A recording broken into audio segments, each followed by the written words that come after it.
but not the heathen. So the heathen won't be able to keep the law, statutes, and commandments, but Israel will. Okay, this is Romans chapter 2, verse 14. Okay, it says, for when the Gentiles, which that's talking about the Israelite foreigners, okay, which I did a lesson about the Gentiles, that the Gentiles that Paul went to, or that he speak about, that speak about keeping the laws or salvation, that's talking about Israelites that were living amongst the other nations and following their customs, but they were physically of the lineage of Abraham, Isaac, and Jacob, and one of his sons, making them an Israelite physically, but in their ways and actions they were acting like the other nations, or they just lived outside of the land of Israel, which the 10 tribes lived on the western hemisphere, which that would make them in a way Gentiles. Okay, so it says, for when the Gentiles, or Israelite foreigner, which have not the law, do by nature the things contained in the law, okay, which the law was given to Israel, these have not the law, are a law unto themselves, which show the work of the law written in their hearts. Okay, their conscience also bearing witness, and their thoughts the meanwhile accusing or else excusing one another. Okay, because there's certain laws, statutes, and commandments that the Israelites were keeping, that they probably, the 10 tribes, they was keeping, talking about the Native Americans and Latinos, that they were keeping naturally, that they probably did just out of conscience sake, meaning what? They had that guilty feeling if they was doing something wrong, and they didn't have that. They had a good feeling if they was doing that which was right, and they were doing things by nature, the things contained in the law, because they were Israelites. Okay, Romans 8 and 16. Alright, it says, Romans 8 and 16. The Spirit, talking about the scriptures, itself bear witness with our spirit that we are the children of God. Okay, talking about the Negroes, Latinos, and Native Americans. Okay, because it made mention that the Native Americans and the Latinos, mainly the Mexicans, alright, and the Carib Indians by name, as well as the Native Americans, did not eat swine nor partake in eating things with the blood in it. Okay, alright, so that cuts all that Hollywood madness that Esau be coming with, trying to accuse Jacob of eating swine and all this other stuff. Okay, go to Leviticus 11 and 1. Leviticus 11 and 1. Okay, it says, and the Lord spake unto Moses and to Aaron, saying unto them, speak unto the children of Israel, saying, these are the beasts which ye shall eat among all the beasts that are on the earth. Whatsoever parteth the hoof and is cleven foot, and cheweth the cud among the beasts, that shall ye eat. Okay. Alright, Deuteronomy 14 and 4. Alright, what are those beasts? It says, these are the beasts which ye shall eat: the ox, the sheep, and the goat, and the hert, and the roebuck, and the fallow deer, and the wild goat, and the pygarg, and the wild ox, and the carmoris, and every beast that parteth the hoof and cheweth the cud into two, and cleaveth the calf into two claws, and cheweth the cud among the beasts, that ye shall eat. Okay. Alright. So the natives, they ate animals like the buffalo, which would be kind of like a wild ox. Alright. They ate deer. Okay. So they wasn't eating abominations like Esau would like to depict them eating in certain movies. Okay, this is Leviticus 11:4. Nevertheless, these shall ye not eat of them that cheweth the cud, or of them that divideth the hoof, as the camel, because he cheweth the cud, but divideth not the hoof, he is unclean unto you. And the coney, because he cheweth the cud, but divideth not the hoof, he is unclean unto you.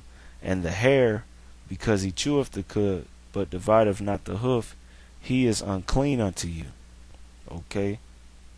Alright? That's right.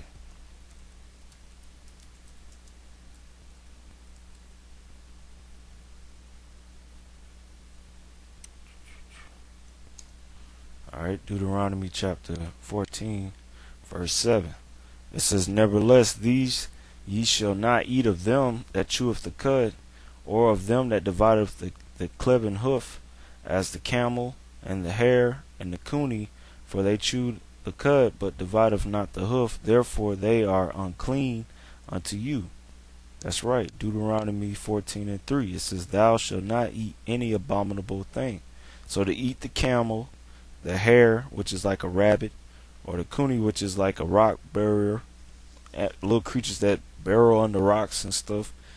All right, just because they eat the grass and just because they eat grass doesn't mean you can eat it, because it's considered unclean or an abominable thing. So you ain't supposed to eat that, little creatures like that.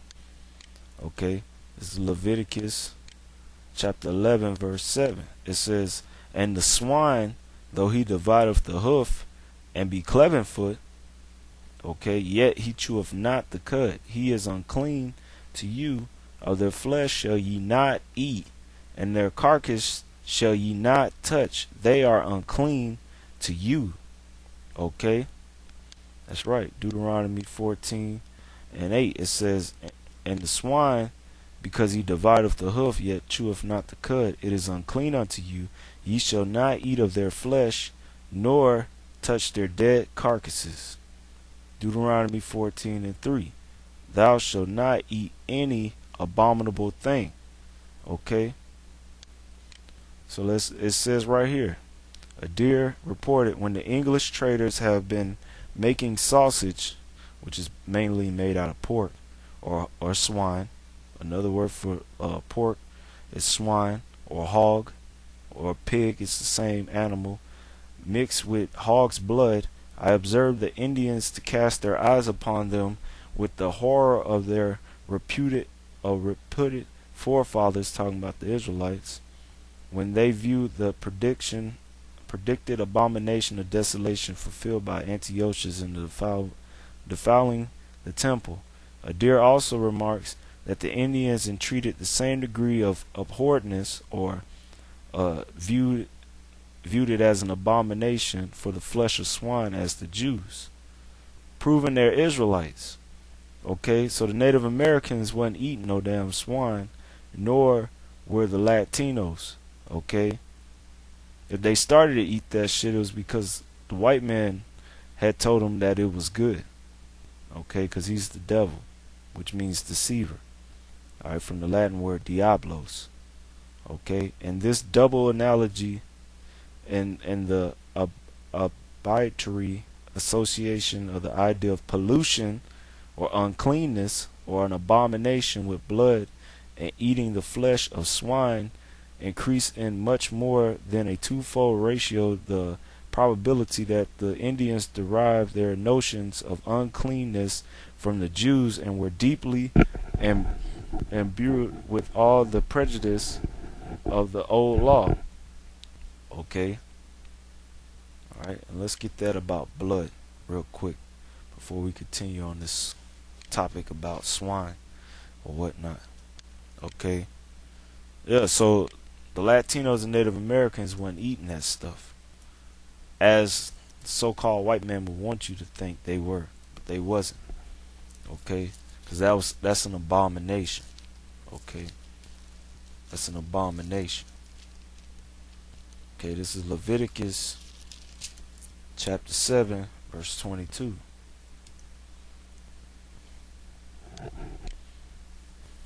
Alright, it says, and the Lord spake unto Moses, saying, Speak unto the children of Israel, saying, Ye shall eat no manner of fat of ox, or of sheep, or of goat, and the fat of the beast that dieth of itself, and the fat of that which is torn with beasts may be used in any other use, but ye shall in no wise eat, or no wise eat of it.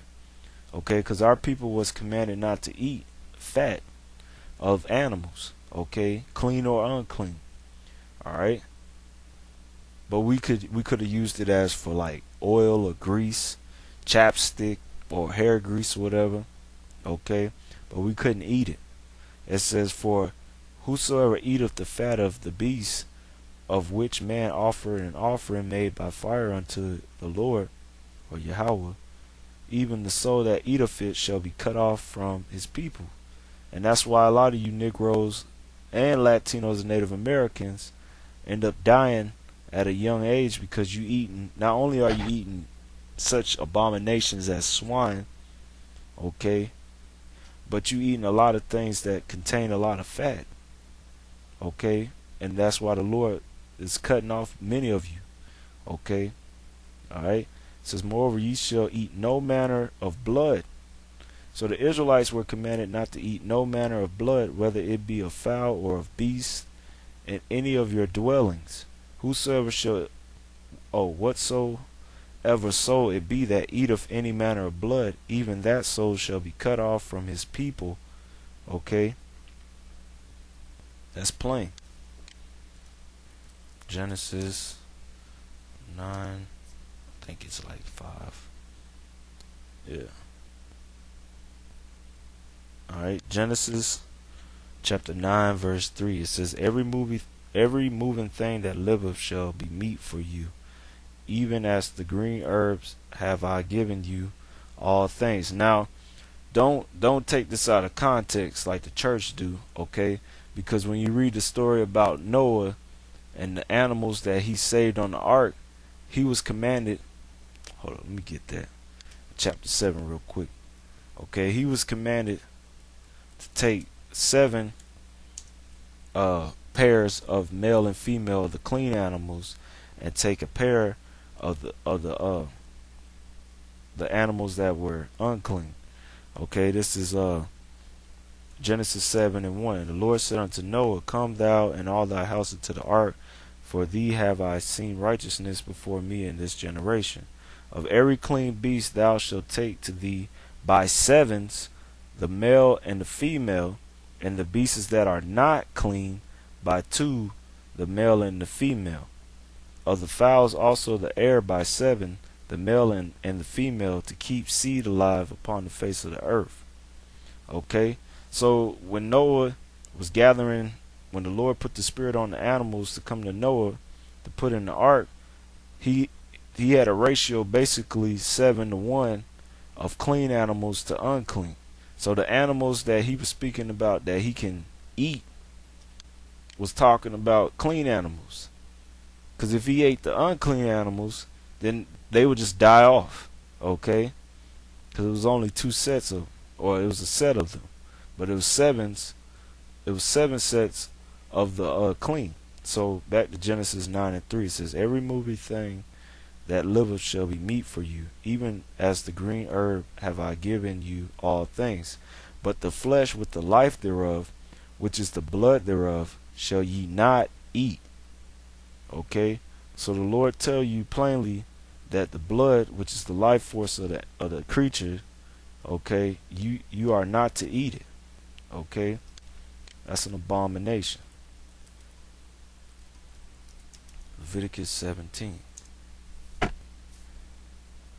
Alright, Leviticus chapter 17 verse 1. The Lord spake unto Moses, saying, Speak unto Aaron and unto his sons and unto all the children of Israel, the 12 tribes, and say unto them, This is that thing which the Lord hath commanded, saying, What man soever there be of the house of Israel that killeth an ox or a lamb or a goat in the camp, or that killeth it out of the camp, and bringeth it not unto the door of the tabernacle of the congregation to offer an offering unto the Lord before the tabernacle of the Lord, blood shall be imparted unto that man, and put it unto that man.